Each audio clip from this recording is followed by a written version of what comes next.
Hello and welcome back. I am Pastor Elizabeth Gilbert. I'm here with Jacob Tipantasig-Wolverton, Director of Music and Discipleship here at Union Chapel, Indy. If you've been a part of our online community for some time, you've noticed a change in our format in recent weeks, moving from a worship experience to more of a study experience, giving us an opportunity to dig deeper into the Bible, to discover more about living as followers of Jesus, and to grow in our faith with more intentionality.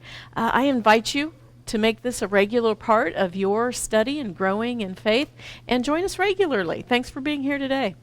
Thank you, and welcome to Union Chapel's Chapel Connect. I want to invite you to be sure to like and subscribe to our YouTube channel.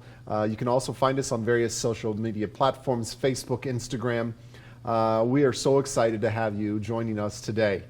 Today, we're going to continue with the series on superheroes of the faith. And I'm so excited that we are sharing with you another woman of faith, Queen Esther. Great character. I love it. And we're going to discover how Esther fully trusted in God's plan for her life. And here are some truths. There's about 6 truths that I want you to get from today. So we hope that you experience these and take these truths away with you today. Okay, so about Esther, we're going to discover that God is sovereign. And we'll say that word sovereign a lot. You'll begin to get a sense of what that means as we make our way through the material. The next one to take away, you are a part of God's sovereign plan. We want you to know that not only does God have some big plan out there, like Elizabeth just said, but that you are part of that plan. And we'll discover that God simply doesn't fail. That is a promise of God. Joshua 21:45 says, "Not one of the good promises that the Lord has made to the house of Israel had failed. All of it came to pass." We're going to see more of that in this story. Number 4, it's a beautiful thing to live under God's providence. Providence, that's one of those big churchy, kind of old-fashioned words, kind of. So what is it? What does it mean? Well, that's the big idea that we're going to unpack for today. And number 5, there's no situation so desperate that God cannot redeem it. God can work in whatever situation you find yourself. Finally, the 6th truth that we want you to get today. Don't judge the outcome of things by the way things look right now. You're in the midst of things, you're going through something. Don't judge the outcome based on where you're currently at. I don't know how many projects I've been in that I'm in the midst of it. I'm like, oh, I don't see how this is ever going to happen, come to pass. And then boom, all of a sudden, magically, just everything comes to pass. Yeah. So if we can glean these 6 things from the book of Esther, I think we're going to be doing a really good job today. Sure. Now, Elizabeth, I know you're very familiar with the story of Esther. And what are some of the things you already love about Esther and the story before we jump in? Oh gosh, I love so many things about this story of Esther.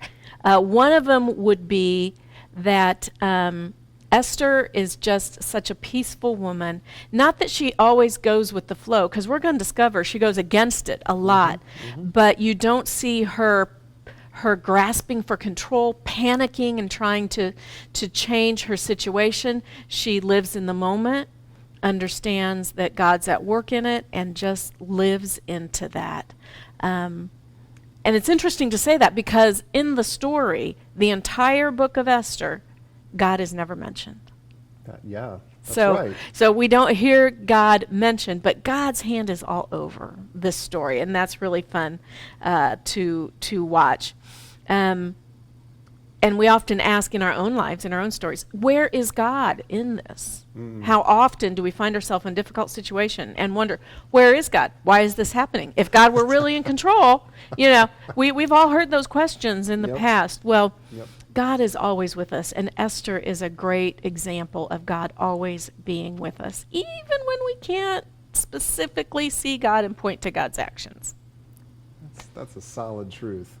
Now, Esther's story is a beautiful picture of just how God is right there. The book of Esther is part of the section of the Hebrew Bible. As I mentioned last week, the Hebrew Bible is another terminology that we use for the Old Testament. It's a Bible known as, this book is known as part of the writings and is one of the only 2 books in the Hebrew Bible that takes its name from its leading female character. Yep. How You know awesome the is other that? one? Tell us what it is. Ruth. Ruth. Yep. Yes. Esther is an account of the events that led to the inauguration of the Jewish festival of Purim. This was very fascinating to study about and find out. I didn't know this existed. Oh, okay. Yeah. Yeah, so it was really cool to think about. If you don't know what the Jewish festival of Purim is, it's the remembrance of how the Jewish people were saved from persecution in the ancient Persian Empire. That's something to celebrate right there. Yeah. Yeah. Yeah. So, we find in this story, King. Now, how do you say this king's name? All different ways. As it's spelled here, Azazerces, Okay. Axerxes. Sometimes it's spelled with an X. So we could just King A. I don't King know. A, King Xerxes. King Let's go with that Xerxes. one. King Xerxes. King A, as a, yeah, no clue. I haven't taken Hebrew class, so don't know how to pronounce these wonderful names yet. So anyways, we find the king who had been drinking, summoning his queen to join him. His queen was Vashti. I think I'm going to go with that one. Yeah, I'm good that's with- pretty okay. solid. And what's interesting, she was a strong woman, and she refused to come to him when he summoned her. And so what did he do? He just banished her, just got rid of her. And somehow along the way, we find in this story that the nobles convinced the king to do a search for a new queen. And that's how Esther is introduced to the narrative along with her guardian, Mordecai. Mordecai. Yep. So what we find is Esther ended up winning the regard of all who knew her, as well as the regard of the king, thus making her the new queen. Yep. She was apparently a delightful person, made her way to the top. Now, as Esther comes into the king's court and is a person there, and Mordecai, her uncle, becomes a part of the life there as well, Mordecai is privy to a plot to kill the king. Always a risk I really when you're a wanna king. add, like the suspense music. Dun dun dun. Dun, dun, dun. Mordecai discovered this plot to have the king murdered, reports it to Esther, because of course he doesn't have access to the king. Sure. Esther is able then to pass that along, and the king's life is saved. Now that puts both Esther and Mordecai in even greater regard with the king, Sure. but doesn't earn yet Mordecai a position in the court. But Haman, a Persian, is appointed a high position there in the court. And Vizier. Yes. Vizier? Vizier? Vizier. Very good. Yeah. Like a prime minister or very powerful. Yeah. Very close to the king. So Haman comes into the story, and he gets a little full of himself and demands that everyone around should bow down to him. He's not even the king, but he's very proud. I don't know a lot of things. Well, I know a lot of things, but of all the things that I've read throughout the Bible, whenever somebody starts telling people to bow down to him, it doesn't end well for them. It doesn't. That's a good point. There's some other stories, isn't there? Yeah. Yeah. Note to self, don't ask people to bow down to you. No, not going to end well. No, it's not going to end well. And when he does this, Mordecai refuses. See, Esther and Mordecai are Jews, and they will worship no one but their one God. So they're not going to bow down to Haman.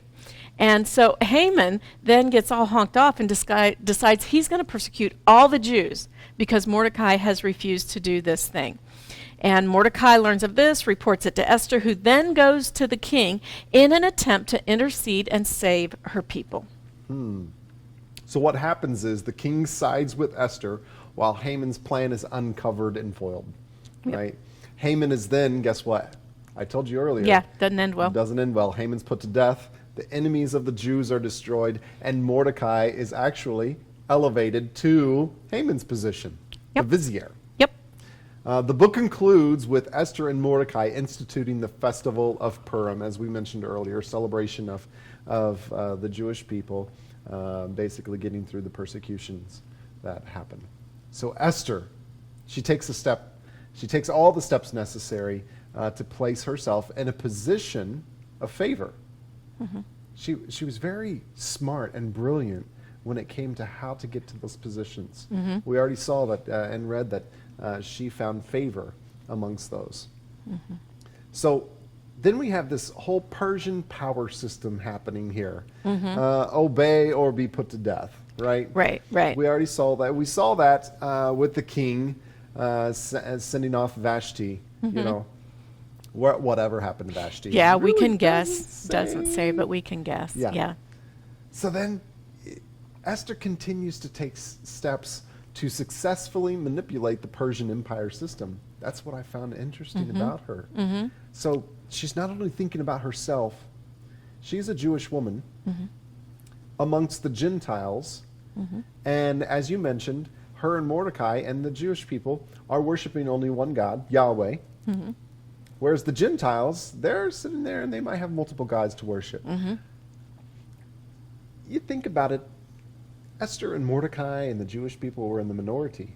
They were marginalized. They were on the outskirts. They were oppressed, yeah. And to worship Yahweh would mean probably sudden death. Right. Right? So here she is. She's trying to work in a way that will help set the people free. Right. Yeah. And she's working against this Persian Empire system at the same time. Yeah. She uses great wisdom. She's not foolhardy in her attempts to have impact and make a difference. She carefully and prayerfully prepares each step of getting to the king, because even as the queen, she couldn't just march in and talk to the king. Although she did. She did. Somehow, some way, she decided to, and we'll talk about that. We'll unpack that in just a second. Yeah. But prior to doing that, she didn't do it out of anger and emotion. She prayed. She fasted. Yeah. Yeah. Have you ever fasted much? I have fasted. Yeah. I have fasted. Yeah. I don't do well with it. I'll be honest. In my background, we always thought of fasting as you're going to give up food. Right. And so I just did horrible. I was horrible with that. But I know there's other forms of fasting. Yeah. Anytime you do without something to create room in your spirit for God. Yeah. I have done the fasting without food. I've done fasting of other kinds. And God's always faithful in that. I don't do it near enough. Somehow I forget how good God is in that, and I don't do it often enough. But you know, there's this, as I'm thinking about, there's this diet system. It's like intermittent fasting. Yeah, precisely. Intermittent Yeah, fasting. precisely. So I'm wondering, like, okay, so when you're in that intermittent fasting, if that's what you're doing, maybe perhaps you spend some time with God. Yeah. I don't know. Just a What thought. if every time you're tempted to go eat, you just sit down and have a moment with God? Okay. I could do it. Okay. So she fasts and prays, prepares herself emotionally and spiritually. And then she continues down this wise course. She doesn't confront the king without first taking every possible precaution and thinking about everything she needs to think about to safeguard herself and to obtain her desire. She uses her knowledge of the king's character in order to have impact and attain her goal. She appeals to the king's emotions. She's seen that the king is an emotional man, and so she knows that that could be a tool in her toolbox. We see that when he gets rid of Vashti. He wasn't too rational with that, was he? No. Esther appears as appealing as possible, places on her royal robes, and does everything to create a positive presence there. And Esther gains favor with the king once again.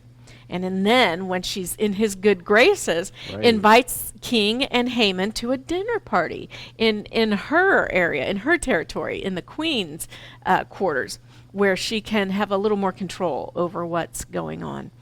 And it's there that she is able to persuade the king in the way that will save her people.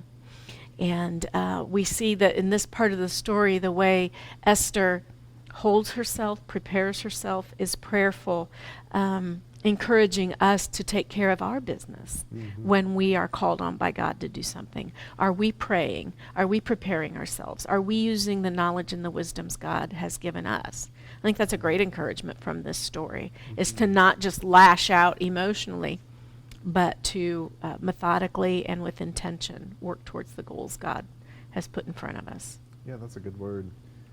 So here we have the Jewish people, and they're living in a place that was a setting of struggle, right? They lived under foreign rule. They were away from the promised land, away from the temple, and in the midst of pagan Gentiles. So you got the picture of this story, this idea that's happening. Now, the story does share with us that it was illegal to worship God in that land, a punishment that brought death, as I mentioned earlier. So we see Esther and Mordecai as heroes of the Jewish people. They were saving them from persecution and from death.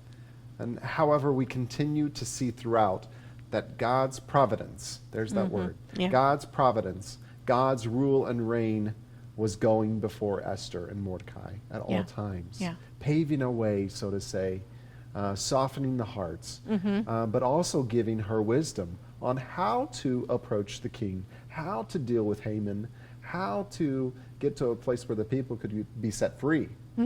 Right. So then we get this idea of divine ordering of life, calls not for a fatalistic submission to some pre-orchestrated plan. Right? Yeah. God's providence, in my understanding, is not just what you say, where God has ordered things and we're just puppets. Living into it. No. But more that God is actively involved in the events of our lives in such a way to reveal him and bring him glory and bring us good.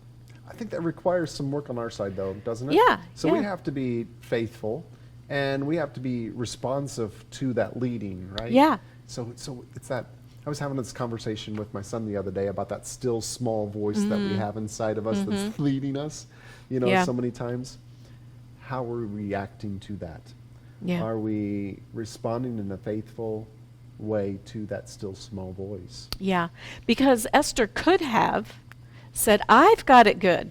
I am Jew, but he's probably not going to kill me. He seems to like me. I can just ride this out. Sure. And not trouble myself. I got Haman out of the picture. Yeah. Mordecai is there. We're good to go. Yeah.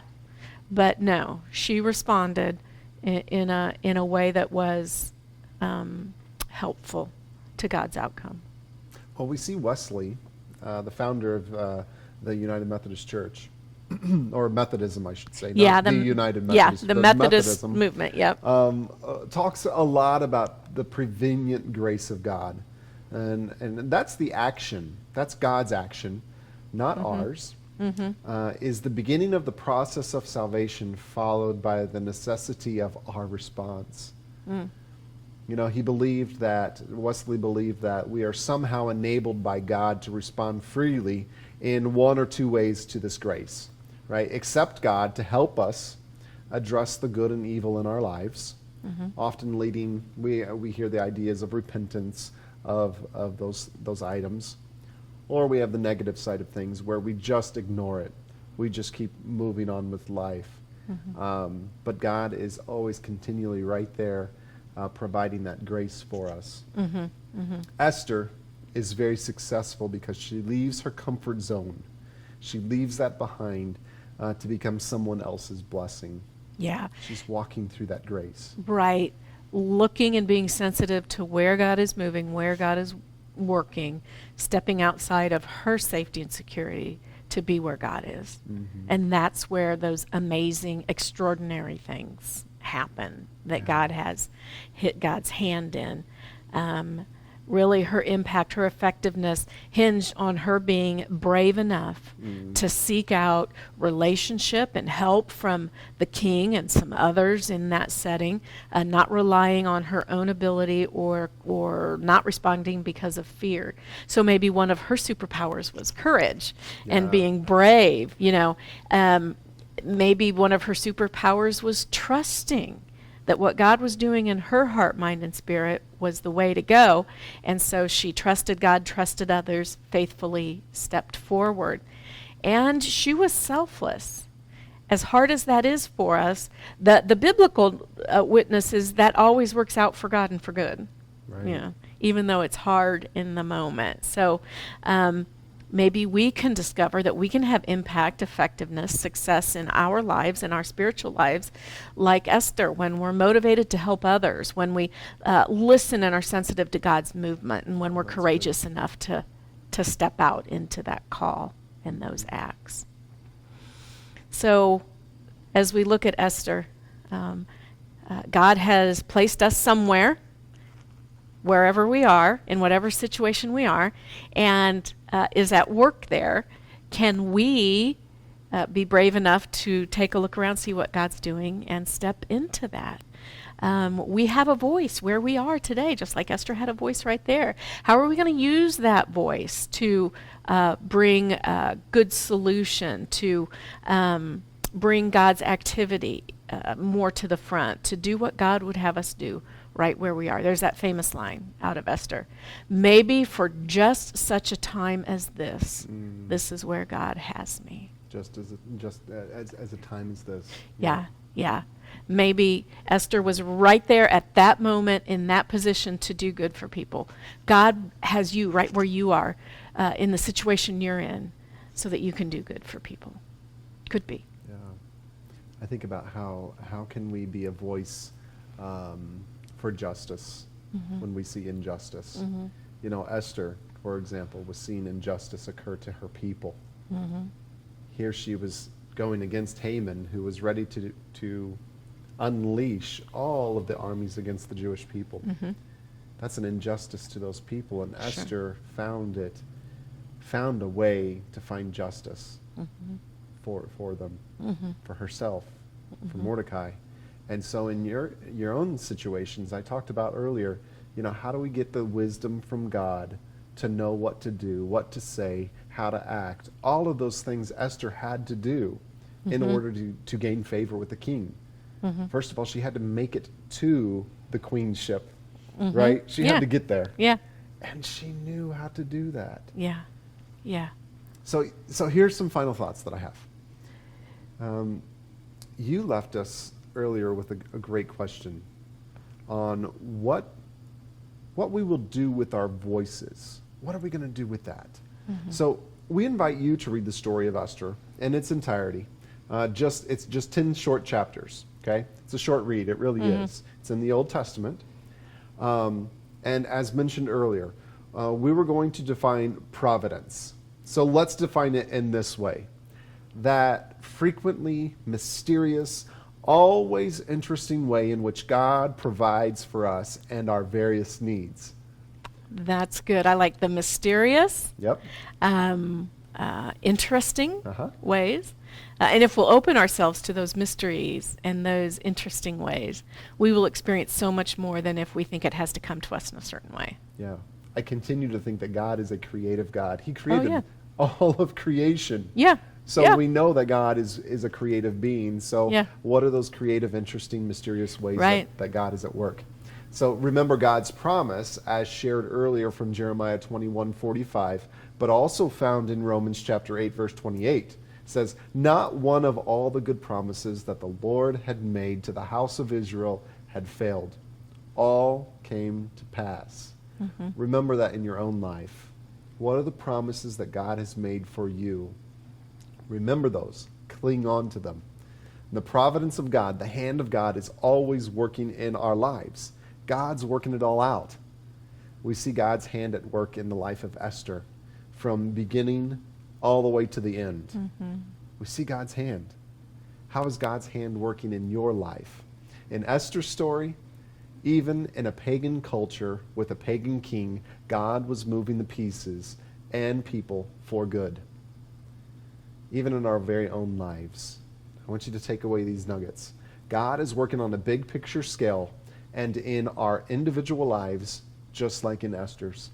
Let me say that again. God is working on the big picture scale and in our own individual lives, just like in Esther's. Remember that it is God at work, not our work. Right. It's God's work. Yeah. It's God's work. Yeah. And lean into knowing that God has always been an on-time God, right? It's God's timing, not our timing. And gosh, I struggle sometimes to want to jump the starting line and get out there and get going, or I don't know about cutting the corner, but slow down, Jacob. Let God's timing work things out. Yeah. It's so hard to be patient and wait till we have that word from God. How many times do you suppose Esther had to say, oh, yeah, I want to go charging in there right now, but God has not given me that movement yet. Yeah. So we just Can you wait. imagine what went through her head as she's hearing the report from Mordecai about Haman? Yeah. Like, I got a better strategy to get rid of him, Yeah. right?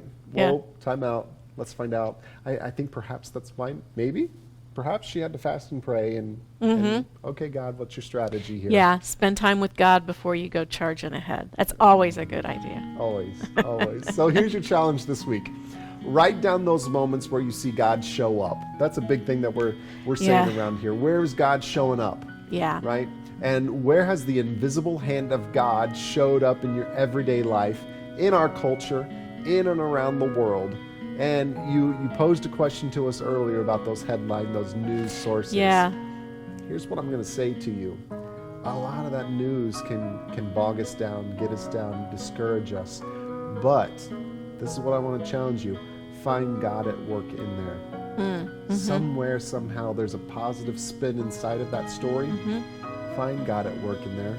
Yeah. Okay? Wasn't it Mr. Rogers, as a child in a scary situation, he said to his mom, what do I do? What do I do? It's all very scary and chaotic. And Mom said, look for the helpers. Look for those people who are doing good. And that's really what you're challenging us to do. Look Yeah. for God. Look for the good. Look for the good. Before you start going on that discouraging, those words of despair, try to find 5 positive things. Yeah. You know, I think I was talking to Mike about that the Yeah. other day, your husband. And for people that oftentimes are cynical, try to find 5 positive things before you ever talk about the other. Yeah. Good strategy. Yeah. Yeah, that'll change our hearts and change the hearts of those around us. Yeah. So thanks so much for being with us. Write those moments down. Begin to reflect on how God is at work. Those God moments. Where's God showing up in your life? Like and share us. Like, subscribe, share across all of the world what we're doing here. Thanks, Jacob. Thank you for being here. Connect with us and learn more at unionchapelindy.org or search YouTube and Facebook for Union Chapel Indy.